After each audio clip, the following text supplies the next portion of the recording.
Welcome, one and all. Welcome to the Catholic Experience. Coming at you live streamed on my locals community. Thank you for your membership, localers. Today I'm talking about what ails the modern church. Oh boy, that's a long list. Basing it on an essay written by a Jesuit who was pointing out what ails the modern Jesuit order. There are about three pillars, three of the main things he talks about in there that I'm going to apply to the church because I think they're absolutely applicable. With all due respect to the church, obviously. This is Saturday, May 25th in the year of our Lord 2015. 2015. Boy, oh boy, 2024. And I say thank you, Catholic Church. Thank you for everybody for joining me. Those of you catching me on my podcast catalog, fade that music out. Thank you very much. Those of you catching me on my podcast catalog, thank you and welcome. Your interest in what I do is very much appreciated. Now, let me explain the deal here. So I think I'm live streaming this to locals. Let's check the feed. It appears that I am. I'm live streaming this to locals. And on locals, the paid subscribers for $5 a month are getting video. If you're catching this on my podcast catalog, you're getting audio only. I may do an after show to this episode, and the after show will also be for paid members of my locals. Those of you who are not members of my locals community, please consider it. Even if you join for free, you're actually helping me a lot.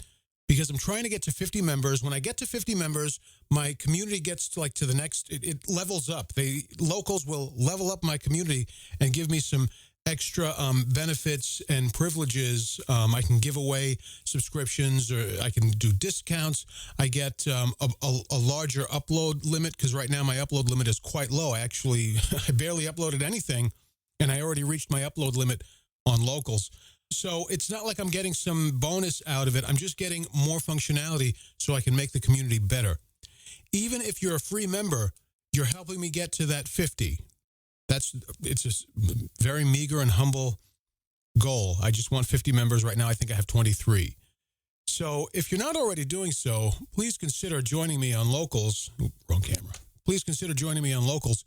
CatholicExperience.locals.com. I don't only cater to paid members. I did just this past week. I put a couple of things up there for everybody, paid members and free members. So it's not like you're not going to benefit from it unless you're paying. There are things that go up there for free members too.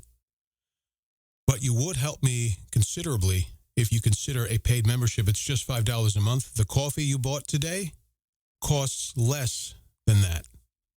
I would really, really be grateful to you. Okay, let's get on with this. So I'm not going to take too long on this, but who knows? Because first of all, this was an article that I found on a Catholic News Agency.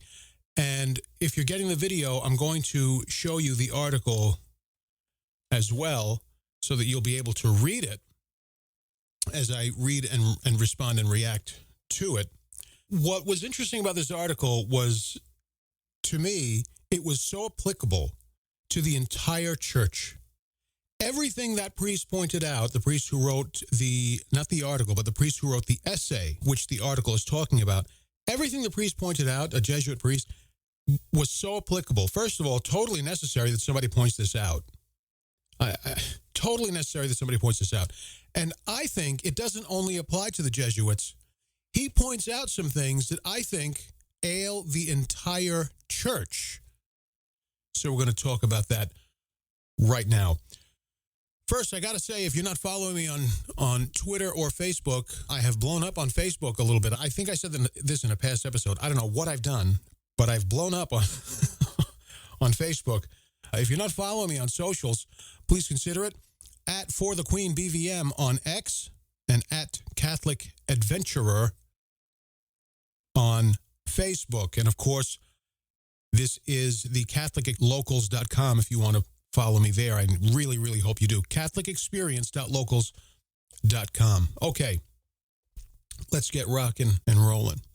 As I said, I found this on Catholic News Agency, and it was very revealing. I initially didn't expect to do a podcast on it, and then I decided I should, because this really is the kind of thing that I don't like to talk about it, but it has to be talked about. And so I enjoy having a platform where I can talk about it. There is a lot that ails the modern church. There really is a lot that ails the modern church. Now, the church is in good hands. I've said this I just recently did a members-only podcast episode talking about the Pope's the Pope saying no, a flat no to female ordination. That is available for free and paid members. And in there, I made this point that I'll make now to you. The church is in the hands of the Holy Spirit and the Blessed Virgin Mary. The church is the bride of Christ. It's his bride. Do you think you can do it better than they can? Neither do I. So the church is in good hands. You have to believe that because it's true. The church is fine. The church is perfectly fine. So why am I talking about what ails the church? If the church is fine, then nothing ails the church, right? You would think so. But there are some problems with the I would say the lowercase c church. The people in the church, the human institution of the church, the hierarchy, in many ways, its governance, especially at the local level. So there are things that ail the church only at the human level. The divine organism is perfectly fine. Perfectly fine. So have faith in that and don't worry. We're going to talk about, though, the things that ail the human institution of the church. The first thing I want to point out before we get to the article is something very important to point out. Boy, if you're watching the video, I'm sorry. You keep seeing me adjusting my microphone. I can't get it to quite the perfect position, but there, I think I've got it now. Okay. I've been talking a lot about customs and culture and Catholic identity lately, and that will continue. That's going to continue because it's very, very important. In fact, I may be devoting an entirely new podcast to that, something that will be something other than the Catholic experience. I haven't decided how I'm going to package that yet, but I'm going to be talking about that a lot going forward. One of the reasons why so much ails the modern church is because we have disrupted or usurped or upended Catholic identity and culture. We have removed the pillars. We have removed the guidelines or the guiding lines. We've removed these things, and so people have become lost, sometimes by accident, sometimes on purpose. Absolutely, sometimes it's on purpose. And I think we need to restore that. You know, the Jews, the ancient Jews, and even the modern Jews have a lot of rules. Sometimes it's a little bit crazy, all the rules that they have. And even they will tell you that. And sometimes all of those rules make it hard to be Jewish. But here's what the Jews have going for them. They never forget that they are Jewish, unless they choose to. Not every Jew is a good Jew. Not every Jew is a practicing Jew. Not every Jew is following the rules perfectly, sometimes by accident, sometimes on purpose, as I say. But they never forget that they're Jewish. Obviously, partly that's because to be Jewish is ethnic, but it is also very, very cultural. Very cultural, right? Where does that culture come from? Listen to the past couple of episodes in my podcast catalog. Where does culture come from? Well, let me back up. Where does identity come from? Identity comes from culture. Culture, habits, traditions, right? So they have a very well defined and deeply defined culture, which deeply, I will say, sculpts their Jewish identity, like a sculpture. It sculpts their Jewish identity. And the grooves and curves and angles and corners in that sculpture are very, very, very well defined, well crafted, very detailed.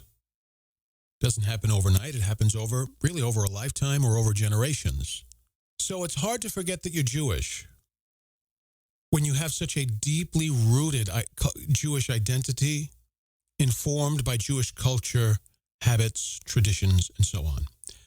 In the Catholic Church, in the Catholic culture, the human culture of the Catholic Church, the faithful, or the Catholic lifestyle, we have lost a lot of traditions, customs, disciplines. We've lost a lot of that. People are going to say Vatican II, Vatican II, Vatican II. It's the Vatican II's fault. Well, it's not entirely Vatican II's fault, but I would say Vatican II triggered it. I will say that. I think I can say that fairly and safely. Vatican II may have triggered it. But a lot of... Here's why I say Vatican II may have triggered it. Because a lot of our customs and traditions that existed before Vatican II still exist. But many of them are no longer required. For instance, meatless Fridays. Certain liturgies in the Roman calendar, or certain masses in the Roman calendar, certain feast days, the way certain feast days are done, no longer required, but they still exist.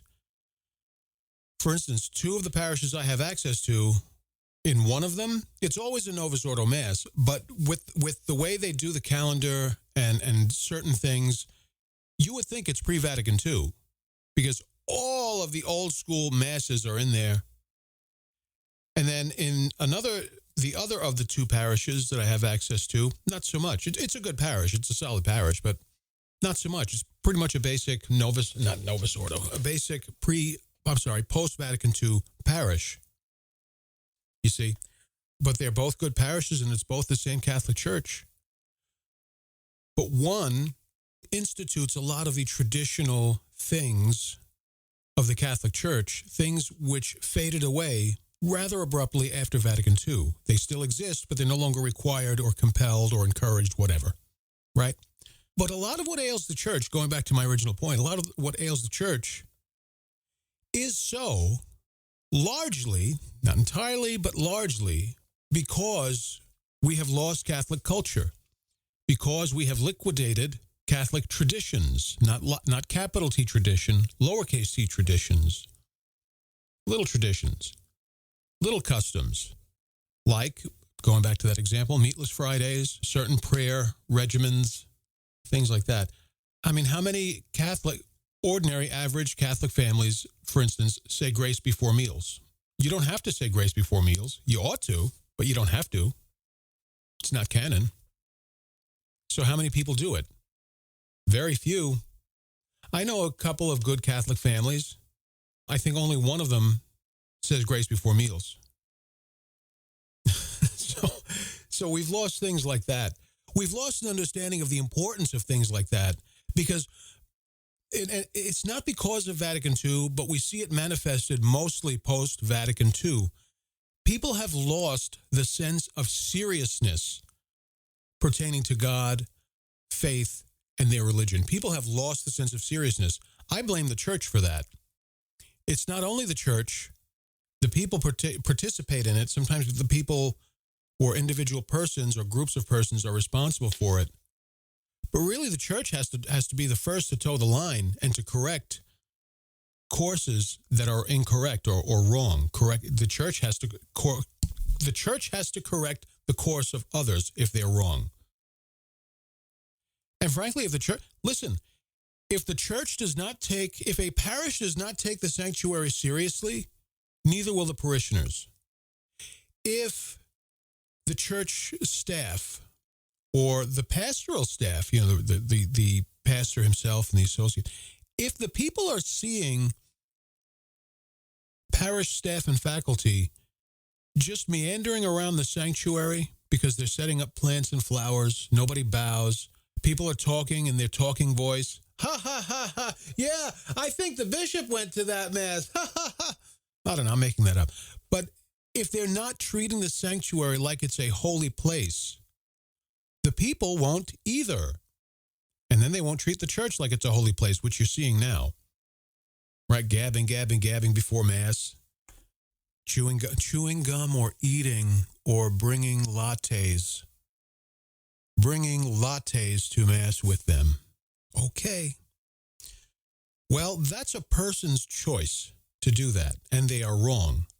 But it's the person responsible for doing that. But this is my personal belief. I believe the church at the local level is largely to blame for that, because I'm talking about my perspective, my experience. Before I saw people not taking it seriously, I observed the church not taking it seriously. Well, I let me back up what I'm saying. I do think it was more often it's the people who aren't taking it seriously, and then the church follows. But I have seen in many ways the church not take it seriously, and then the people follow. For instance, Holy Communion. I first saw the church at the local level not take that seriously enough, and so now the people don't either. Communion in the hand, for instance. I don't think communion in the hand is wrong. The church doesn't say that it's wrong. Don't tell me about indult. Please, for God's sake, I don't want to hear it. I've been hearing that same nonsense for 20, 30 years. Yes, I know it's an indult. I know that communion on the tongue is ordinary and normal in the church. I realize this. But the reason why there are indults in some countries, which is a special permission to receive communion in the hand, the reason why that exists is because the church says that is not wrong. And if the church says it's not wrong, you cannot say it's wrong.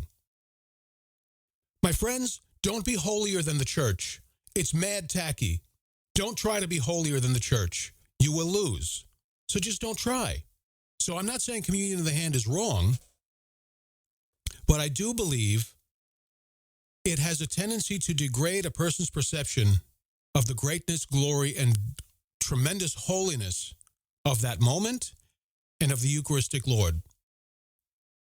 My kids do not receive communion in the hand, because they know I will chop off their hands if I ever see that. I receive communion on the tongue kneeling down. And I have seen people receive communion in the hand very, very reverently. You would think they were saints. Very, very reverently. I have seen that. But that's exceptional, right? So I'm not saying communion in the hand is wrong, but I'm saying it's an example where not only do we allow communion in the hand, okay, church says it's all right, fine. But there is a way to reverently receive communion in the hand, and the church at the local level does not at all encourage more reverent reception of the Eucharist in the hand. Many, many, many religious instruction programs, when they're teaching their first communicants, when they're rehearsing the Mass, the First Communion Mass, they don't even teach them to receive on the tongue. They teach them only to receive in the hand. And wouldn't you know, most of those kids do it wrong anyway. Hey, if the church doesn't take it seriously, why the hell should the people? It starts at the top. All right, anyway, getting way off course here. Let's get into the article, shall we? Okay, so this is from Catholic News Agency. Prominent Jesuit, the Society of Jesus is in profound decline. Written by Walter Sanchez Silva.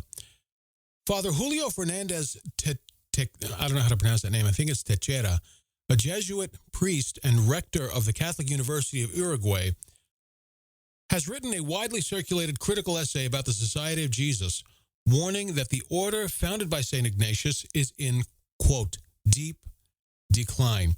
He's not just talking about a decline in numbers, although he does touch on that. But he's not only talking about that. He's talking about a decline of its state and status, a decline of its quality, I guess you could say. The essay by the 57-year-old priest is titled Ad Usum Nostrum, for our use. This is actually the third document he's done of this. He did two others across the past couple of years.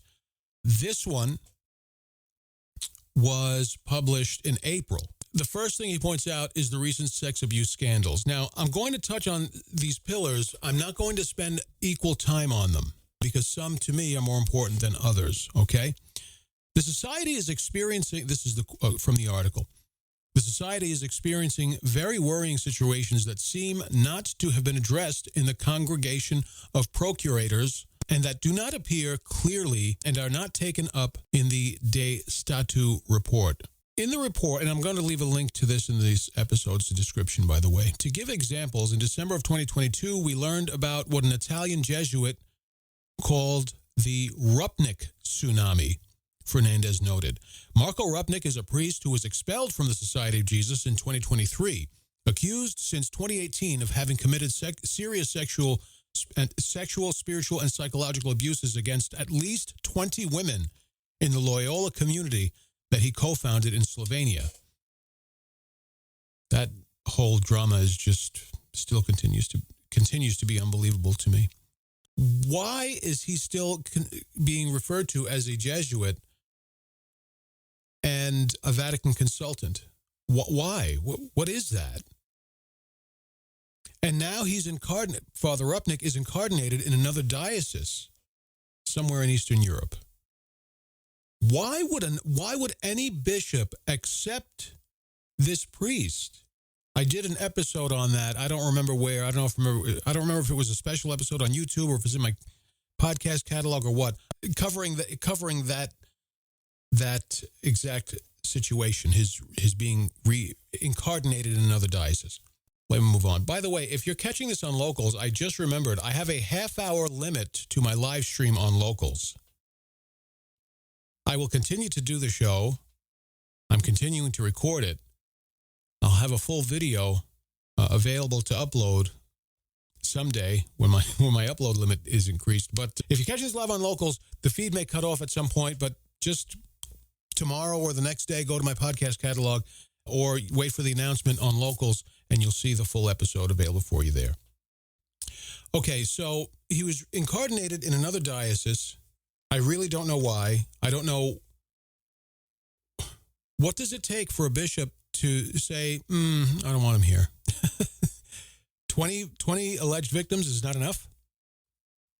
And then the types of offenses, which I'm not going to get into, but that's really not enough?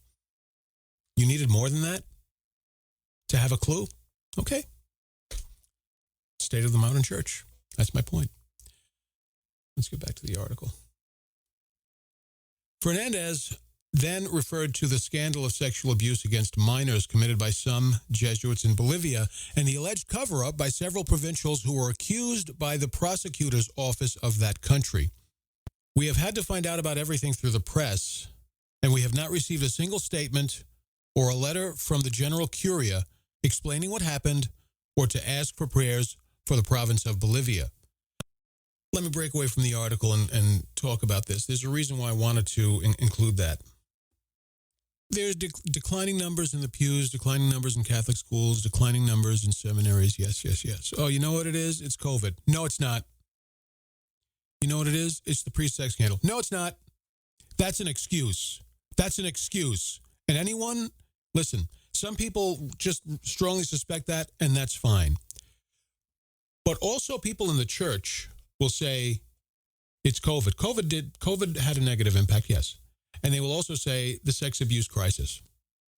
And I think many people, not all, many people in the church who say that know that it's bullshit. They know it. I don't think the sex scandal has as much to do with declining numbers as people like to believe. I really don't. I think the sex scandal just gave people an excuse. They just gave people an excuse to paganize. And they were probably already paganized. They were probably already living pagan lives. They had long left the church. They had long abandoned Catholic principles. They had long abandoned Catholic moral teaching and social teaching. Hadn't opened a Bible since First Communion. Right? And I think the sex scandal just gave them a reason to confirm their choice to abandon the church, to leave the church. I really do believe that. I'm sure there are some who left the church and stayed left because of the sex crisis. I'm sure. But I'm very confident they are in the minority. The sex crisis does say something about the modern state of the church. What I'm offering here is not intended to counter what he's saying. It's something additional to what he's saying, which is this. The sex crisis is an excuse. The sex crisis is an excuse. The real problem, where it pertains to the sex crisis, is that the sex crisis in the church is evidence that priests are not taking this seriously. Not all priests. I mean the guilty priests are not taking this seriously. It's not taken seriously, in my opinion, at the seminary level. I mean, we hear some stories, I've heard many stories, of guilty priests who really, they should have been figured out in the seminary because of the nature of their offense, sometimes because, their brother priests who were with them in the seminary says, yeah, there was something weird about him even in the seminary. And then he goes on to outline the weirdness. And when you look at for instance, he was always in his room gaming. You're in the seminary, you're always in the room gaming and things like this. There were red flags for a lot of these priests, even in the seminary. They should have been figured out then. So it's evidence that the priests, the guilty and the innocent, are not taking this seriously enough. It's evidence that the bishops don't take it seriously enough. So the real problem, as I see it, isn't the scandal itself, although obviously that's a problem. But the real problem, as I see it, is that we are not taking this thing we call Catholic seriously enough. And that is one piece of evidence to that point. Of course, mercy, mercy, mercy. I'm not refuting any of that. Mercy, patience, mercy. I'm not refuting any of that. But with some things, we're taking mercy too far. That's my point. Let's get back to the article. But yeah, that whole it's the sex crisis thing. No, I'm not having it. I'm just not having it. Maybe 20 years ago. Yeah, maybe. What was that, 2002, 2003, when this first broke? Okay, maybe. But in 2024, no. In my opinion, by my estimation, that has been nothing more than an excuse, and a lame excuse for at least 15 years. Sorry, not having it. Not having it. We need to, last point on this. We really need to cut the crap, stop the nonsense, and acknowledge this, okay? Oh, it's the sex crisis. Well, here's the thing. It's not the sex crisis. See, the sex crisis is something the church can't do very much about. You can protect kids. You can, discipline priests and all of that. Put proper pillars in place and all of that. Yes. But you can't do anything about the broken human condition. That's something you can do nothing about, at least not in the immediate short term. That's something you can do nothing about. So when we say, well, it's the sex crisis, but I can't do anything about the broken human condition, well, that leaves you off the hook, doesn't it? Can't do anything about that. All we can do is try and protect kids, background checks and all this. But beyond that, it's a broken human condition. I can't do anything about that. Well, that leaves you off the hook, I guess. But really, that's not the problem. The crisis is not the problem. The crisis is the culture in the church. The crisis of the problem is because of the root. And the root is a problem of the culture in the church, in the ecclesial church. And that's something you can do something about. By you, I mean like the church, capital C church. Not you. Probably 99.9% of you watching or listening to this are lay people. Obviously, I'm not talking about you. You're not in the ecclesial church. But you get what I'm saying. Okay. Back to it. Listen, and I don't want it to look like I'm saying, the scandal is not an issue at all. I am not saying that. What I'm saying is it's an issue that's misapplied to the wrong problem. It's an excuse. Of course, it's a real problem, but it's an excuse. It's an excuse applied to a different sort of problem. All right. Well, I'm getting really heated here. A shrinking society. I'm not going to spend hardly any time on this. Basically, numbers are dwindling. Very few people are joining the Jesuits. A lot of people are leaving. Okay, recently a friend told me 72 novices entered his province, the article says, or the priest says.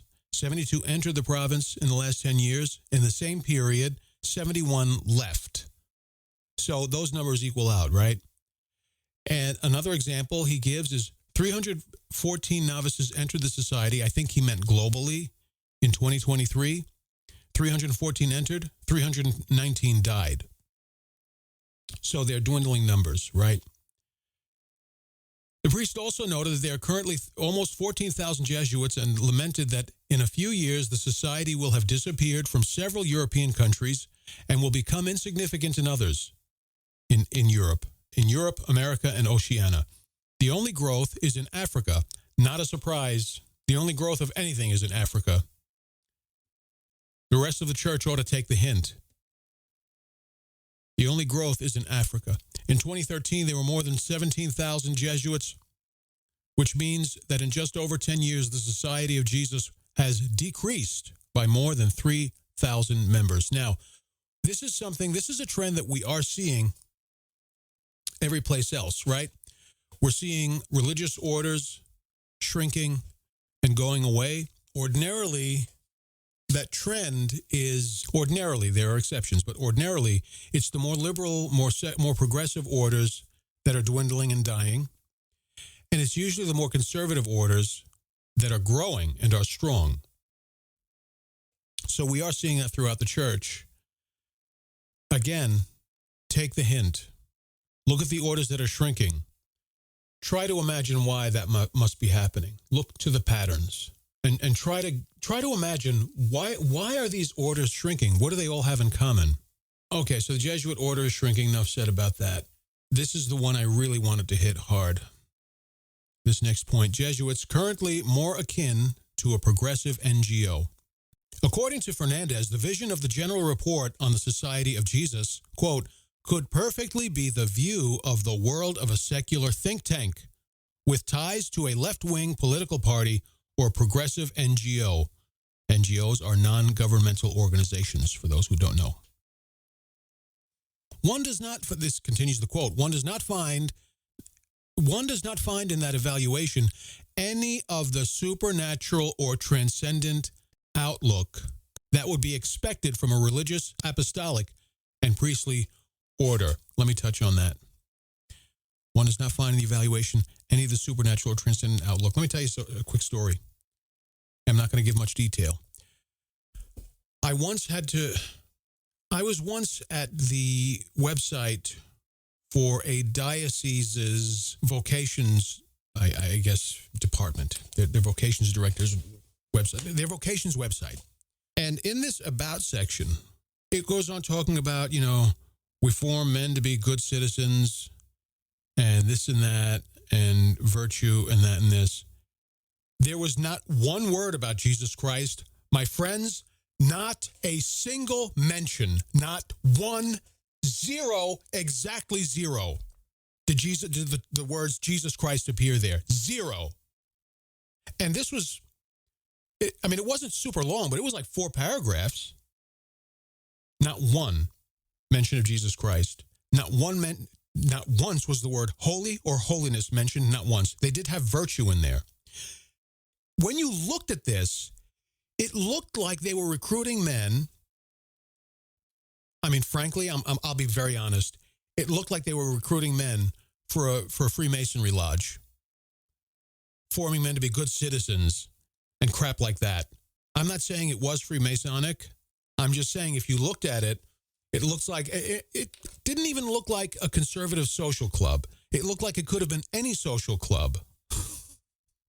There was nothing very conservative in its language or you don't look at the language and see conservative politics or politically conservative or socially conservative or theologically orthodox or heterodox. Completely stale. And as I said, not one mention of Jesus Christ. I wrote a letter to the vocations department and to the chancery, analyzing and breaking down everything that was wrong. And some of what I said to you is what I said to them. Are you recruiting Freemasons? Because that's what you're going to get. Not one mention of Jesus Christ. How many times did you include the word priest? 0? Wouldn't you know, a couple months later they changed it? It's still stupid, but it's a lot better. It is a lot better. A couple months later, I went back and looked, and they had changed it. They had actually put in some of my suggestions, which is unbelievable. And this goes to the point of Catholic culture, okay? As I said in that episode on culture a few episodes ago, if you don't know, 2 episodes you'll want to listen to are the trouble with tradition and the importance of tradition, I think. 2 episodes there where I talk about tradition and culture. In those episodes, I talk about how in the absence of one culture, a counterculture arises.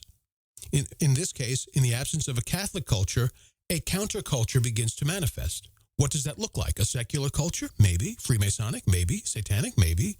Protestant? Maybe. It could be anything. Could be absolutely anything. But something fills the void when culture is not present. And then that counterculture is what forms and shapes your identity.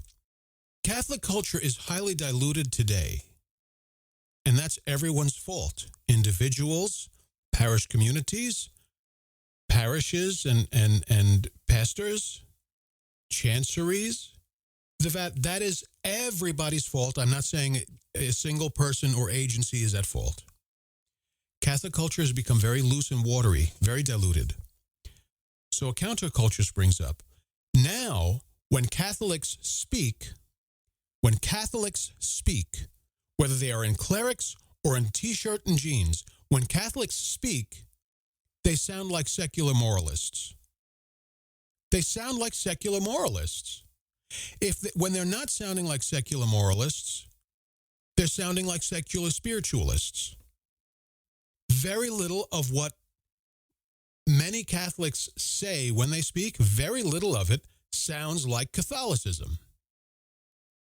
Sometimes it barely sounds like Christianity. Now, when people look to the actual secular moralists in the secular world, the secular spiritualists in the secular world, politicians, whatever, feel-good books, self-help books, stuff like this. Now when they look to these people, the moralists and the spiritualists, they're getting a stronger message there than they are getting inside the church. They're getting a stronger message from, let's say, a politician. Love everybody, love equals love, love, love, love, and so on. They're getting a stronger message from a secular spiritualist. You have to be one with your energy and try to take in the energy of others. People are energy. Even the land you're standing on, there's an energy there. Try to understand that energy and just be in the moment.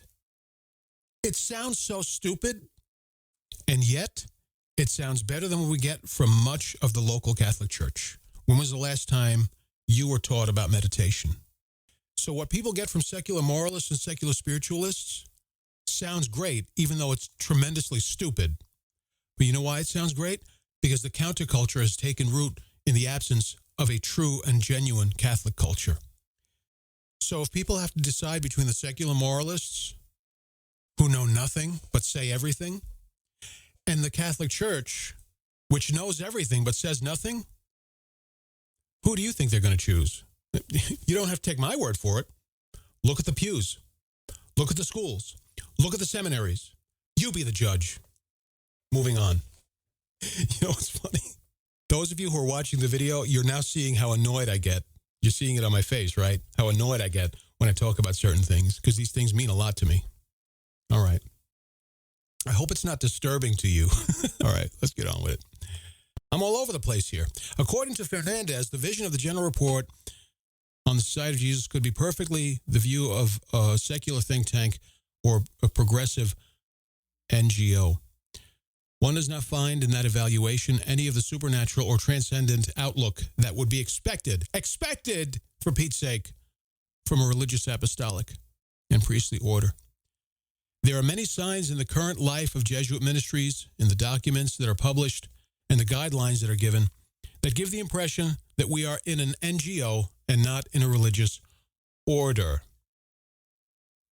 As Fernandez sees it, the Society of Jesus is, quote, in deep decline. It's in deep decline, it does not know it, or it doesn't want to know it, which is the same damn thing. I inserted the word damn in there. It wants to believe that this is the situation of all other reality. Exactly. It wants to believe that this is the situation of all the other realities of the church that surround it, and that therefore it is what it should be. This is what we should expect, because this is the same reality as we're seeing everywhere else. It just is what it is. That's really what they're saying. It just is what it is. Nonsense. I'll give you an example of the it is what it is thing. And then I'm going to bring this episode to a close, but I have a lot more to say about this, particularly about spirituality. If you want to hear what I have to say about this, sign up on Locals, catholicexperience.locals.com, because this will be the topic of my after show, I guess, because this is running too long. So I'll do an after show on this. It'll be basically like an extended episode, I guess you could say, talking about this, but from the perspective of spirituality. Okay. Now, if you just give me a second, I forgot the point I was about to make. Let me go back to the article in deep decline. Oh, so let me give you an example of it is what it is. Yeah, schools are emptying and closing, and parishes are closing, emerging, and haven't got a damn soul in the seminary. But you know what it is? Demographic shift. It's demographic shift. Catholics are leaving. Non-Catholics are coming in. It's a demographic shift. I'm going to try and say this calmly.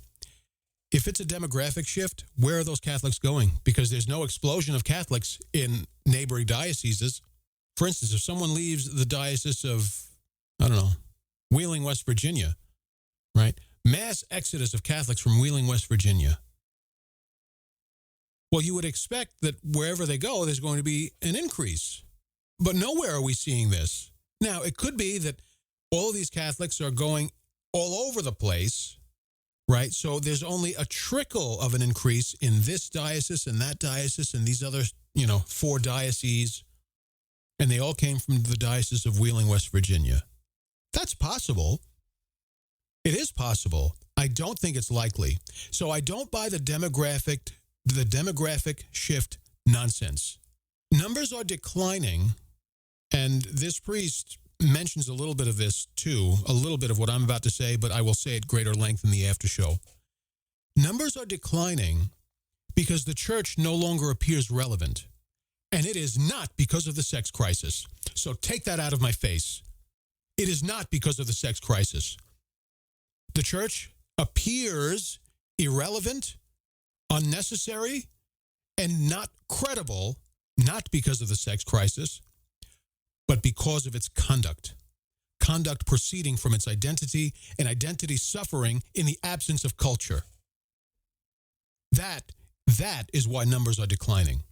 Because people think they can get the same moral message from Hillary Clinton as they would get from the Catholic Church, but at least Hillary Clinton doesn't give them rules to live by. I don't mean specifically Hillary Clinton. You get the point. Secular moralists and the like. They can get the same spirituality from Buddhist X or Buddhist Y or Buddhist Z. They can get the same spirituality without all of what they perceive to be headaches. They can get all of the spirituality without the shame of saying, yes, I'm Catholic. I know priests are pedophiles. I know it's horrible. Nonsense. Nonsense. If you are in the ecclesial church, you're a priest or, a bishop. Bishops are not listening to this, but some priests may. I realize I'm not an oracle. I'm not a prophet. I'm not perfect. I'm not infallible. But please take what I'm telling you, what I'm sharing, as coming from a very experienced perspective. Very experienced, very informed, still not perfect. But at least take it into consideration. Numbers are declining because people do not find the church credible, necessary, important, or relevant. It has little or nothing to do with the sex crisis. I understand that's a contributor. I don't deny that.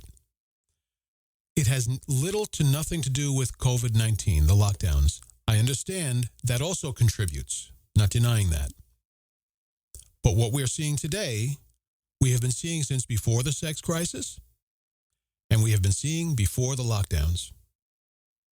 And I'm sorry, I am so sorry, I refuse to accept that stupid excuse. It's the lockdowns. No, it is not. You know what's on lockdown? I'm going to tell you what's on lockdown, and I'm going to tell you firmly, with all due respect, you know what's on lockdown? Your mouths are on lockdown. Still, it's like perpetual lockdown. Your mouths are on lockdown. Because if you are preaching a watered-down gospel, a distorted gospel, if you are afraid, I understand it's hard to preach. 30 years in this game, I understand it's hard to preach. It's even harder when you're a priest, because if I go to a parish and speak, I'm in, I drop truth bombs, and I'm out. Right? It almost gives you a certain freedom. Not that I abuse it, but it almost gives you a certain freedom. I'll never see these people again. But I have also done talks at the parish level, plural, where I've had to see these people again. So I understand it's hard to preach.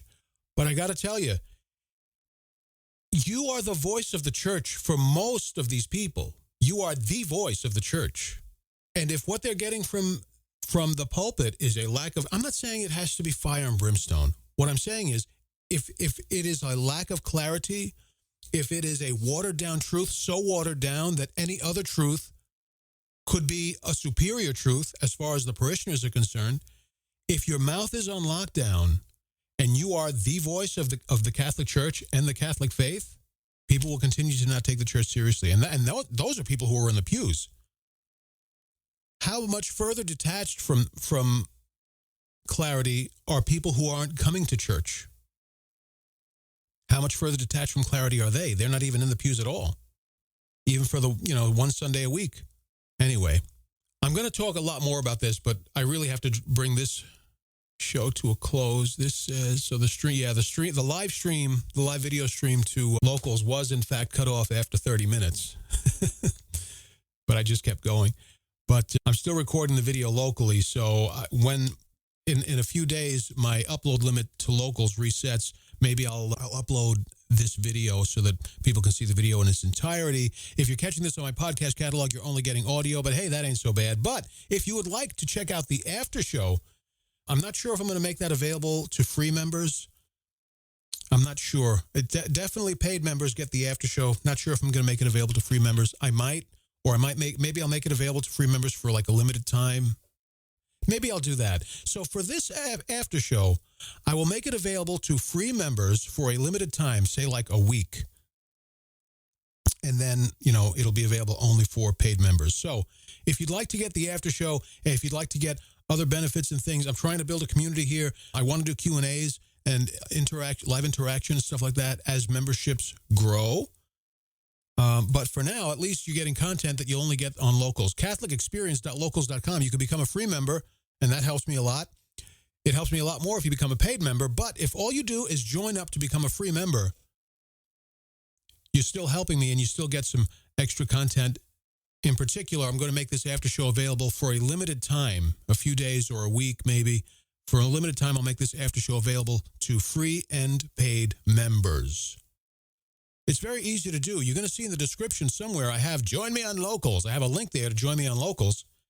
Very easy to do. And most of you are probably listening to this on a smartphone.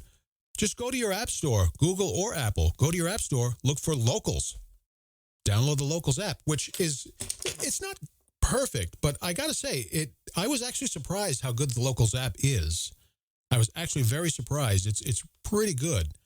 And they just recently updated it with some nice new features and cleaned it up a little bit. So go to the App Store, download the Locals app, sign up for a free account on Locals, and join my community, CatholicExperience.locals.com. It's really that easy. So please check it out, CatholicExperience.locals.com.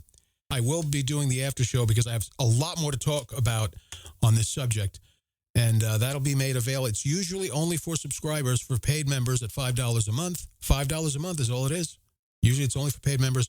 This one I'll make available for a limited time for paid and free members.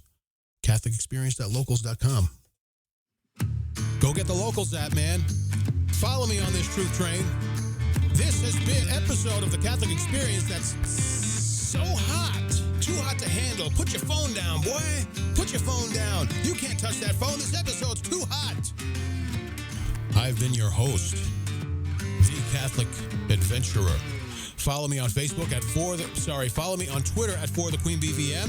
Follow me on Facebook at Catholic Adventurer. Signing out of here. God bless you. God be with you all. Bye-bye.